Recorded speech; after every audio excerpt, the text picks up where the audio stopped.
এটি হচ্ছে চুয়াডাঙ্গা জেলার ডিসি ইকো পার্কের মেইন গেট। যশোর থেকে আমরা গিয়েছিলাম ডিসি ইকো পার্কে। এই জায়গাটার লোকেশন হচ্ছে চুয়াডাঙ্গা জেলার দামুড়হুদা নামক উপজেলায়, আর এলাকার নাম শিবনগর। এই জায়গায় আসতে মেইন ফটক সামনে পড়লো আমাদের। যশোর থেকে এই জায়গার দূরত্ব প্রায় 90 কিলোমিটার।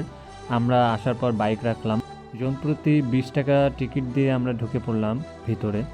আপনি ভাবতে পারেন 228 একর জায়গা নিয়ে এই ইকো পার্কটি অবস্থিত, আর বাংলাদেশের মধ্যে অন্যতম সবচেয়ে বড় একটা ইকো পার্ক হচ্ছে এই চুয়াডাঙ্গার ইকো পার্ক।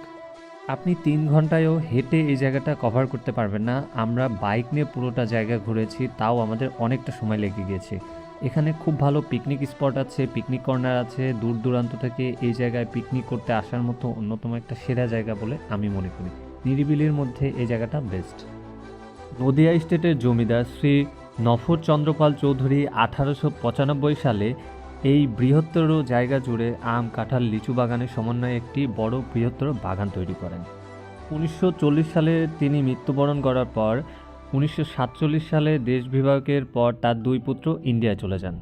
পার্কের এই জায়গাটা আমার ভীষণ ভালো লেগেছে। পুষ্পরাজ্য নামক এই জায়গাটার খুব সুন্দর, দেখেন এত সুন্দর গাছগাছালি দিয়ে বেষ্টিত আছে। সত্যি বলতে আমার বাসা যদি এখানে হতো, আর আমি ছোটোবেলায় শৈশবে থাকলে এখানে প্রত্যেক দিন লুকোচুরি খেলতাম। জায়গাটা খুবই নিরিবিলি, আর প্রেমিক প্রেমিকাদের জন্য এই জায়গাটা বেস্ট। বিকেল টাইমে এখানে খুবই লোক সমাগম থাকে, কিন্তু আমার কপাল ভালো ছিল, সেখানে লোকজন ছিল না বলে এত ভালো ফ্রেম পেয়েছি ছবি তোলার জন্য, ভিডিও করার জন্য। পার্কের বিপরীত পাশে বড় একটা বাওর আছে, এখানে বাইক রাখলাম। রাখার পরে আমরা আশেপাশের পরিবেশটা দেখলাম খুবই সুন্দর। এখানে নৌকা এবং বোট আছে, আপনারা এটা নিয়ে সামনের দিকে যেতে পারবেন। আধা ঘন্টার জন্য 50 টাকা এবং 1 ঘন্টার জন্য 100 টাকা। আমরা ডিসি পার্কে আসছিলাম, আসার পরে এই জায়গাটা দেখলাম খুব সুন্দর। এখানে খুব সুন্দর গোসল করার জায়গা আছে। তো ছোট ভাই বললো গোসল করবো ভাইয়া, আমি বললাম যে না থাক। ও পরে বললো যে চলো গোসল করি। তো এই কারণে ও নামে গেল। আমি বাসার থেকে শর্টস নিয়ে আসছিলাম গোসল করার জন্য। তো আমি ওর সাথে সাথে বের হয়ে যাচ্ছি, এখন নামবো গোসল করতে।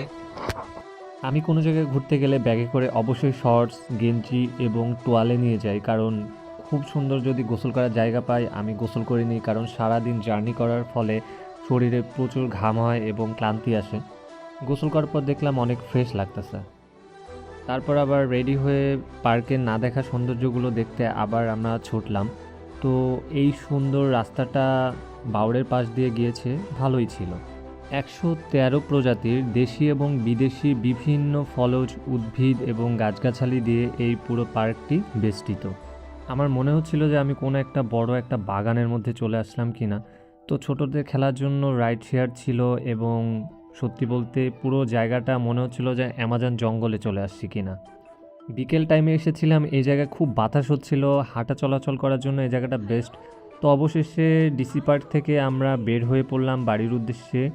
তো মোটামুটি চুয়াডাঙ্গার এই জায়গাটা দর্শনীয় একটা জায়গার মধ্যে অন্যতম চুয়াডাঙ্গাবাসীর কাছে। যারা ট্রাভেলার আছেন তারা বাইক নিয়ে অবশ্যই এই জায়গাটা ভিজিট করতে পারেন। বিকেলের মধ্যে এই জায়গায় আসবেন, তাহলে পুরোটা সৌন্দর্য উপভোগ করতে পারবেন। আর আজকের ভিডিও এখানেই সমাপ্ত।